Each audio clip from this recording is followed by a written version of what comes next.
Guys, welcome to episode 1 of the Sound of Social podcast. This is a new podcast we're launching, which will be going out every Thursday. In this episode, I sit down with Matt Fryer, who's built a YouTube channel around golf. He gives away so much information in this podcast regarding how to grow your channel, how to monetize it, the hacks, how to grow quickly. So it's a great podcast. Please have a listen to it, share it, and enjoy. Matt, thank you for joining us in episode 1 of the Sound of Social podcast. It's a pleasure. Thank you for taking time out. How are you? Yeah, very good. Thank you for having me. Pleasure to do it. Well, you know, when we decided to launch the podcast in a new direction, we wanted to have people on that had a very interesting journey and built their brands and businesses on social media. So you were one of the people the research team looked into. Just before we get started, if you could just tell everyone a little bit about yourself, please. Yeah, so I'm predominantly a golf coach, is what my main role is. I've currently just actually finished up coaching in person to focus more on the online side of things on my YouTube, my Facebook, my Instagrams. But yeah, a golf pro, been in the industry for, I think about 14 years now. Wow. Done the sort of, started as a trainee assistant, wanted to be a tour player. That didn't go to plan.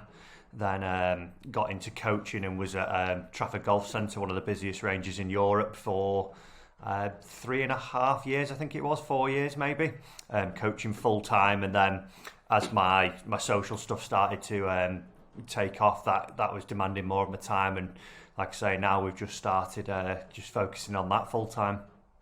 So Matt, how did you, from a golf coach working near the Trafford Centre, how did you end up on YouTube? Because YouTube is a very when people think of YouTube, they think of it, it looks difficult to do. It's not as easy as something like TikTok where you just point and shoot. So how did you end up on YouTube? What was that journey like for you? Yeah, so I'm very lucky that one of my good friends, he's got the biggest YouTube channel in the world for golf, Rick Shields. So we both worked as assistants together at May, maybe 8 years ago now, I think it was.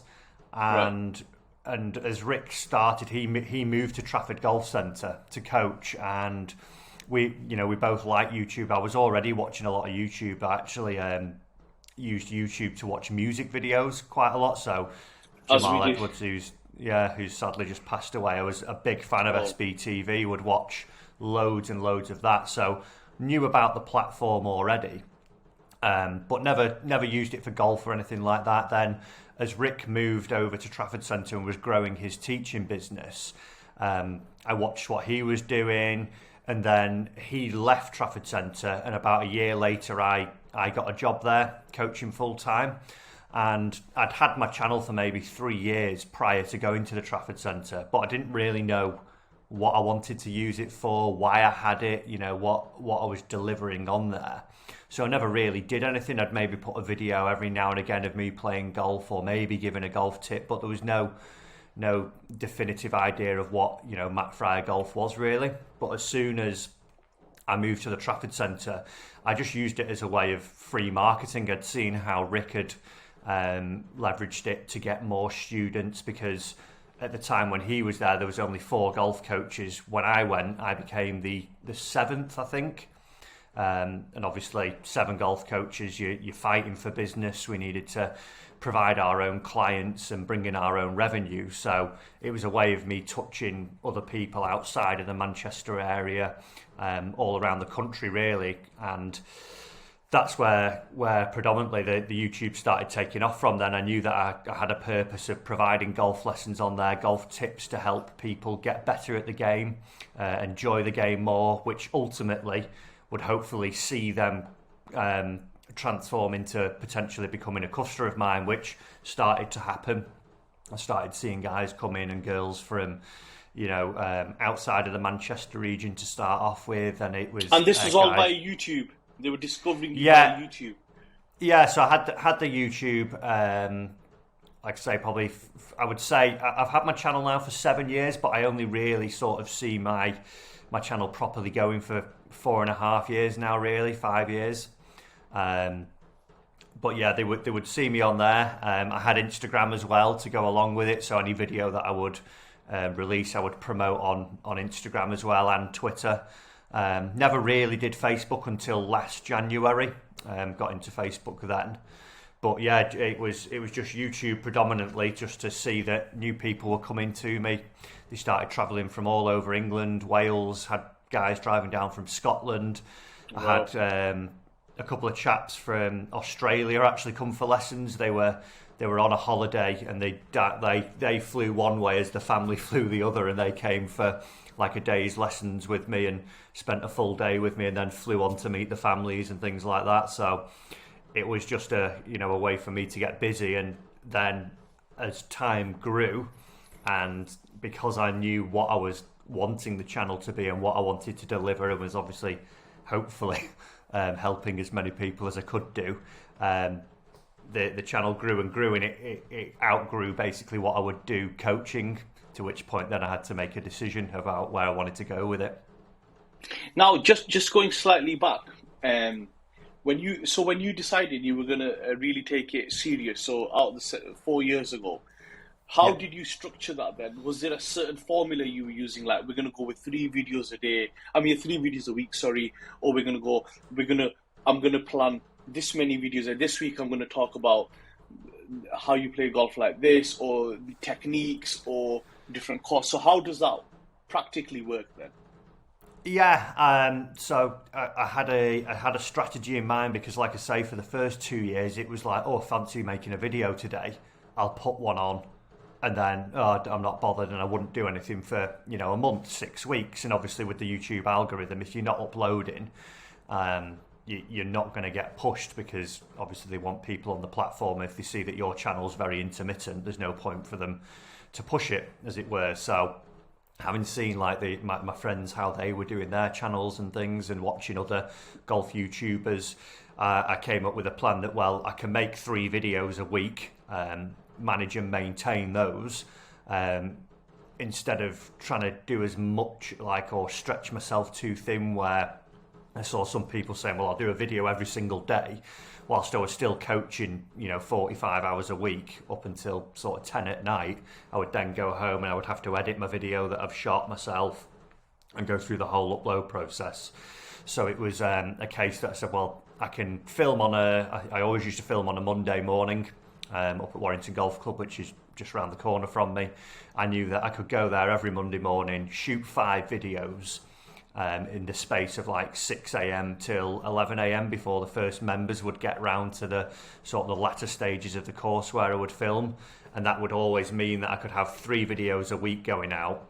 And if there were any reason for interruption on the next Monday, if the weather was bad or whatever, I had a couple of videos that then throughout the following week I could try and get the 3rd one in. But I think it was for 3 years, well, even now, up until now, 4 years, I've still not missed an upload. Even if it's just been 1 or 2 a week, we've had something go out every single week. On average, it has been 3 videos a week, and that's what I stick to generally. Like I say, I'd rather make better content than trying to just make basic and over quality over quantity. I wouldn't want to make 5 videos and them not be as good just to try and get it out. I'd rather get 3 good videos out there that look nice, that are presented well, and means I can manage it in my time efficiently, really. And how difficult was that start period, when you're not getting the views, and how long did it take from going from, let's say, getting 50 views, 100 views, or 10 views to start? How long did it take to see that increase in views? And because when we speak to people, they lose motivation very quickly, or they're saying, I've been doing it for 6 months, 7 months, it's not working. How did you get over that period, and what did you do? Yeah, so I think, and like I said earlier, I'm very lucky that Rick's one of my best mates, and I could learn from him. And the lot of people, especially in the golf space, when they've come in, it was like, oh, they see what Rick was doing, Pete Finch, other golfers, like, oh, they get free golf clubs, or they get this, and that was the motivation to do it. As I started coaching, I sat down and Rick, had talked to me about sort of making money from YouTube, and how I would make my money would be if I could say convert you, you would watch one of my videos and then you end up booking a lesson for me, which an initial lesson would cost you £40. So that was my payment. So instead of looking at like, oh, well, I've got, only 1,000 views, or I've got, 100,000 views this month, it would be, oh, I've actually seen 10 people come off the back of the videos. This is working. So it's like an advert process. It's just like a lead generation for you. Yeah, exactly. It was just pure marketing. I did a little bit of Facebook marketing in one of my previous roles when I was at a golf club, because you didn't have the general public walking in through the shop. It was very much the members that were there. So I did some paid advertisement and saw some, good return from it. But with YouTube, I was able to, do something that I liked, get my face out there, get known, and then see the benefit of people actually coming for lessons. So at the start, it wasn't, for probably 2 years really, it wasn't that sort of demoralising if you got a bad video go out or didn't see too many views. I was always looking at, what they would do and how many views they were getting and how they've become, more popular, get it out to more people. But it was always, oh, well, I've seen, one client in the first month, then it was like 2, and then it got to the point where as I left Trafford Centre, I actually didn't take any clients on anymore because I had too many, and also I didn't take any clients that just walked in from the range. Everyone who was coming from a lesson with me was from social media. Wow. And do you think somebody looking to start a YouTube channel right now in 2022, do you think it's more difficult? Do you think it's still worth, you can still do it? Or do you feel there's just too many channels out there and it's just too difficult to kind of organically grow on there? Yeah, no, there's always space for more people. And I think we're going to see more and more creators come into the platform. You think, really, it's only in its infancy. It's only really just getting going. What is it now? 2022. So it was 05, 06 it started. That's right, yeah. 08 it properly got going. So yeah, I think there's more than enough space. Everyone's got a story to tell. Everyone's got their own version of events or a reason why they're doing things. I think for anyone who would be starting, it's knowing why you want to do it. Obviously, like with kids nowadays, the most popular career choice, they want to be a YouTuber because it looks glitz and glam. From a lot of, like, if you see some of the more sort of culture channels, music and all the daily vlogs and things, it is pretty cool what those guys get up to and those girls do on those channels, like the makeup vlogs and different things like that. But I think my main tip would be like knowing why you're doing it, going in there with a purpose. Like for us at Matt Fry Golf, it is to help educate golfers, help them enjoy the game more, and get more people to play golf. And that helps us make the content we want to, and make the choices we want to. As where I wouldn't just go into it thinking, I want to be a YouTuber, because you will. I totally agree with what you're saying there, because a lot of them YouTubers that are big, that are huge, I'm saying over 500,000 subscribers, up to nobody started it as a business. It was all as a hobby. So it was just a hobby that they did. So if you look at the boxing YouTube channels, the football YouTube channels, the tech YouTube channels, nobody went in there with a business plan saying, we're going to do X, Y, Z for so many, we're going to make this much money and then we're going to invest it. It was literally, I'm into boxing, I'm going to react to a fight. I'm into golf, I'm going to react to a tournament. I'm into F1, I'm going to react, or I'm going to give my opinion, or I'm going to record some highlights and edit them. And that's what it was. And I think when you're doing YouTube, if you do it as a hobby, and when you're not getting the views, it's much easier to get over that as a business, because then I think it's much harder when you're thinking, I've never seen any YouTube channel really, unless you're Nike or somebody, really go big on there as a business model. It's literally all hobbies and interests that became big on the back of that. Now, 100%. One question we get asked is, and I'm sure you get asked is, and you don't have to give us the exact details, but at what point do you start at what subscriber point or viewpoints do you start seeing good revenue coming? And I know each sector's different, and you know, some pay more, some pay less. But just generally, at what point do you start thinking, bloody hell, I can afford to quit my job to go to this? Yeah, so for me, I always wanted YouTube. As I started to see a little bit of revenue come from it, it was like, well, if it can support my coaching and means that I don't have to coach 5 days a week now, I can coach 3 days a week and not be, because I used to do, I think it was three nights till 10 p.m. So it'd be like 9 in the morning till 10 at night with an hour's break for lunch and just grind lessons out. So if it meant that I could, take 2 days off from coaching to maybe make a few more videos, that was the first stage. Then it got to the point where what I was making coaching, I made more on YouTube. So it was like, well, this is obviously not just going to stop overnight. It's been growing and growing, and I can see the potential from like Rick and Pete and my other friends, how much money they make, how their businesses work. So I think it depends on how you want to live your life, what you're comfortable with taking away. A lot, like for myself now, we just signed yesterday for a new office. I've taken on 2 full-time staff this year. Where's the office?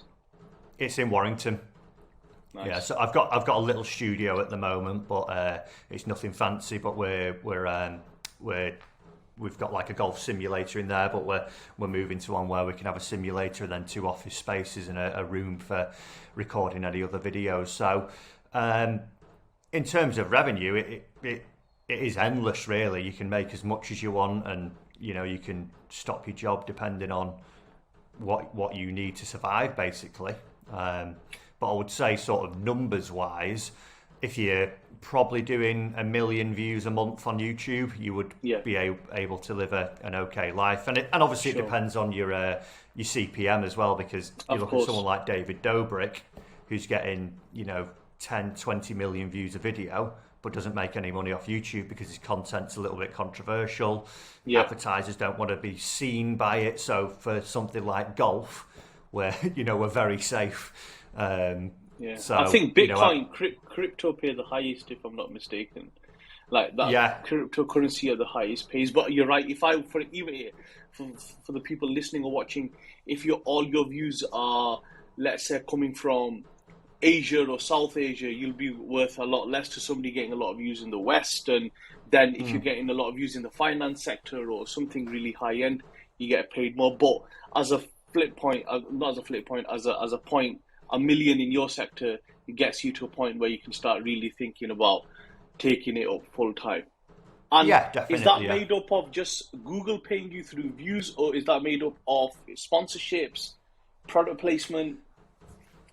So like if you did just 1 million on YouTube for golf, you would be generally okay. I've got sponsor contracts in place that is why I can hire staff and things like that. Now they cover staff wages. So but yeah, I would say you could comfortably live off 1 mil, really, 1 million views, and like I say, if that was in a decent space and your content's ad friendly. But there's multiple streams, when you start looking at product placement or paid post on Instagram. When you're looking at like another arm of our business now is Facebook. We do quite a lot of video, like we have a video a day go out on Facebook now. Wow. So growing that side and seeing, Facebook Watch becoming a big thing now. There's the ceiling is really, endless. You could go and find loads of different ways, and it is interesting when you talk to other content creators where their revenue comes from, whether it be sponsorship, views, paid events, and different arms of your business, basically. And how do you see have other platforms impacted your viewers? For example, with the rise of TikTok, have you seen views come down? Have you seen you're having to adapt your strategy and move on to platforms like TikTok? I don't think it's affected too much, especially for like when you're like what I do. is coaching content. Something like TikTok, it's going to be a little bit too quick for it. I'm essentially giving a lesson every time we do the coaching videos. So to do that in 60 seconds, you're not going to get the information across and, you know, the demonstration of said, you know, drill or tip that you're doing. So TikTok, not so much. It is good for it. We've got an account. We need to do more on it. Hence why I've actually hired someone to manage more of my social stuff so we can be across more of the platforms, because more eyeballs is always a better It's just thing. gone to 10 minutes. I don't know whether you know that or not. So you can Has it? upload Oh, right, 10-minute videos on there. And now on TikTok, you can fast forward in the videos. So as Right. YouTube, you can go to certain points. And they're Yeah, also like chapters. launching they have launched a creator fund. So they're going quite aggressive on long form, really aggressive. Yeah. And another cool Yeah. feature on there is the live and the shopping feature, which they're really aggressively pushing, and they're pushing creators to get on. But it'll be interesting how somebody like you, that's predominantly YouTube, adapts to that. Because,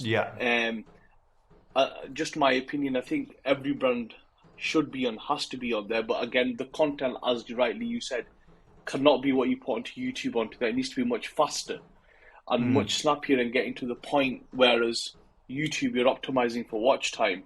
Here, you're optimizing for 10, 15-second attention and hoping once they get past that, they watch it for longer. Yeah, definitely. That's where, like, say, in last year, January, set up the Facebook properly, and we started doing videos when we came out of lockdown in April. And that is just like short form videos of what we do on YouTube, very snappy content, generally all around about 3 to 5 minute videos. So that's, you know, a different style, and it's a different edit to what we do. You know, a lot goes into the YouTube edits as well. The Facebooks are very basic, are just, you know, grab the attention quickly and then just let it ride out. So yeah, I think it is interesting. For myself, I've been a little bit wary of trying to do too much. I think at the start of my YouTube journey, probably 3-4 years ago, it was like, right, get that focus. You know, Twitter, Insta, and YouTube was about all I could manage and handle and keep them productive. As well, if I think a lot of people are trying to do too much over too many platforms, sure, and end up suffering for it as well. Yeah, obviously TikTok's massive now, isn't it? And it is interesting how their model works with it being a... Matt, what about Patreon? Are you doing anything on Patreon? No, we don't do anything there. No, potentially would look into it. I'm not a lot of 100% YouTubers sure. use that, don't they? Yeah. I think a lot of them, you know, trying to fund projects and things like that. The sort of business model we've got is that at the moment, YouTube's probably 50%, I would say, of the revenue it brings in, then sponsorships, and then looking at like live events and things like that, coaching events for me to meet people and coach again.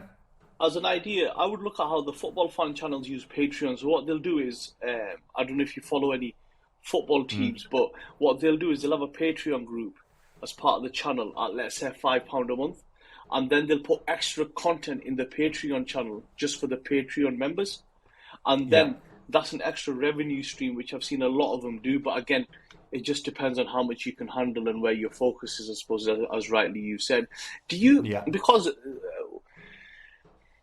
a lot of research we've done, and when we speak to people is, and you ask them about skills or things they've learned, and a lot of them will say, we learn off YouTube. That's what we see.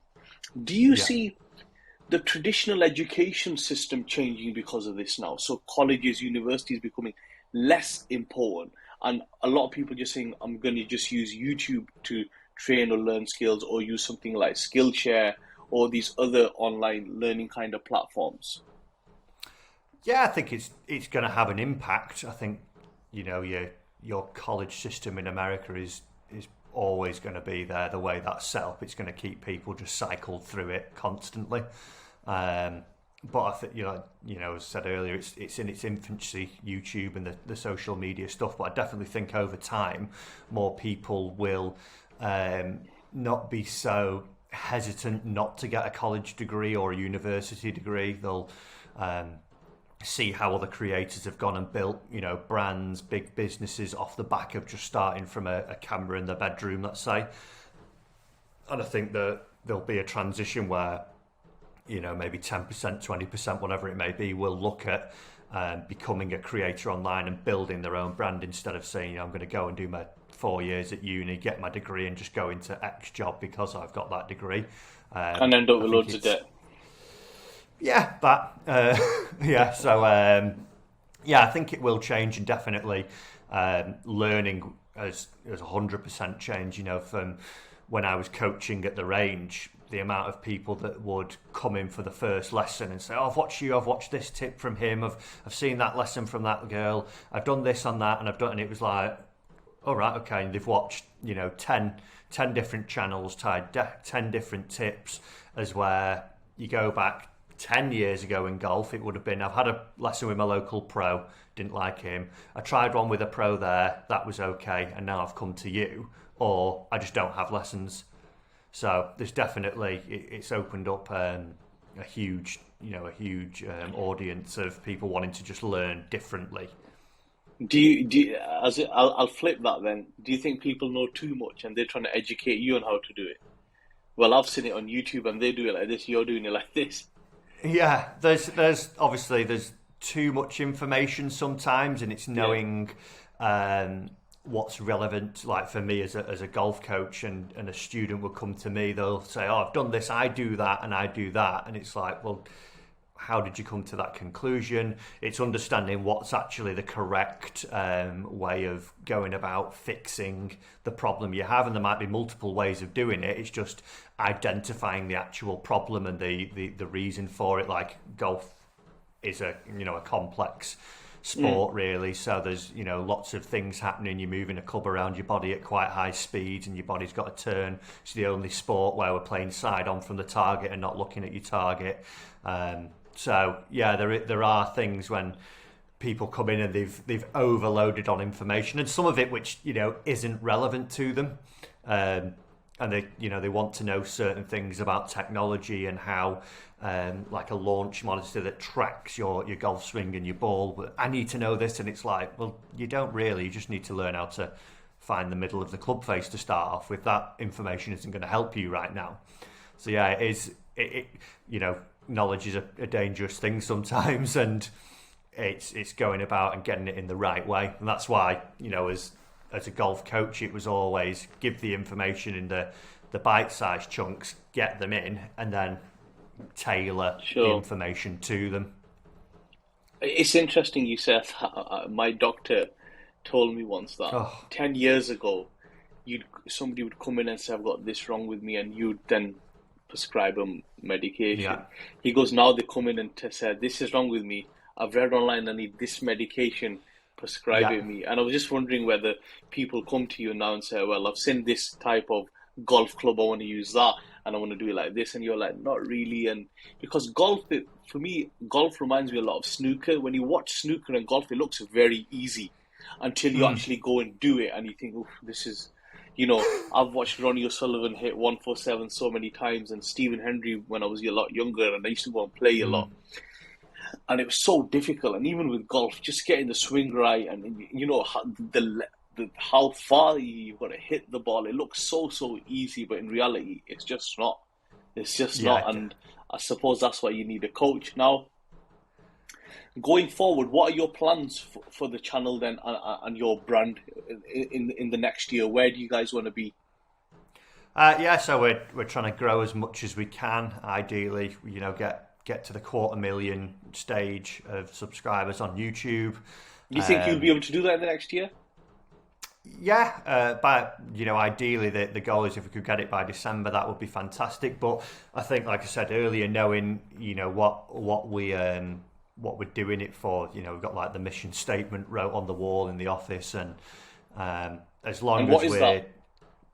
So Matt Fry Golf is basically to help golfers enjoy their game, get better at the game, and get more people playing the game through easy tips, but simplified information basically. So yeah, as long as we keep that focus on what we're doing there, it's just going to keep growing really, with having, you know, a couple more staff now, and being able to spend more time on production, on what we're actually doing, instead of having to squeeze it in between me coaching. I think we're, you know, going to be able to deliver a better product. We've also got another business where we're launching a membership site for people to, you know, take more in-depth lessons. So that comes out in July, I think we're launching. So we're in the background building that, myself and my business partner at the moment. So yeah, just keep going. If we, you know, grow Facebook, we are looking to go into TikTok and do some stuff on there as well. So just get as many people enjoying the game of golf as we can. Just one last question I forgot to ask you. Are you using YouTube Shorts? No. Is that something you will use, or do you think it's not really going to take off? It's a tricky one. So I see the benefits of it. I did a little bit of it. I did, I think, 10 or 11 shorts over the space of a month or 2 months, and actually only gained 1 subscriber off the back of them. And it's like I speak to a YouTube consultant a bit and read as much as I can about YouTube, trying to obviously grow the channel and things like that. And at the moment, there's sort of no definitive answer on shorts. For someone like me who makes longer form content, with an average video being 9 minutes long, when you make a short video that's only 60 seconds, the algorithm doesn't know what to push. So you'll have your channel average view goes down. Now, they are looking at separating those things, but if you're pushing 9-minute videos, you know, 3 times a week, and then I was doing a short in between them answering questions from the previous video. So if someone had put a comment in, you know, about how do I actually do this, it would be a quick fire back to that one comment, like the most liked comment or whatever it was. So it was good for interaction. But yeah, at the moment, just not doing it. Potentially maybe set up another channel for it, because I do think there is space for it. You know, people would like to see just, quickly, you know, obviously TikTok's proven it, and that's why YouTube Shorts is there, to try and take people away from TikTok, and they see that as potentially a threat. But yeah, we're not so sure on Shorts at the moment, but potentially we're looking at another channel for it. I was reading, I don't know whether they've implemented this or not. If you watch a lot of shorts, when you log onto YouTube via your app on your phone, your default view is shorts. You only see shorts. Yeah. You don't see, you know, like only the YouTube videos listed, which is interesting, how they get people to switch. And if anybody wants to get in touch, wants your lessons, wants to follow you, wants to learn golf, how could they find out about you? Yeah, well, I'm currently not doing lessons anymore, just focusing fully online, but everything's at Mark Fryer Golf, whether it's Twitter, Instagram, Facebook, and YouTube. You'll find me all on those there at Mark Fryer Golf. So hit me up and we might be able to help you. Matt, it's been a pleasure. Thank you so much for your time. Pleasure. Enjoyed it.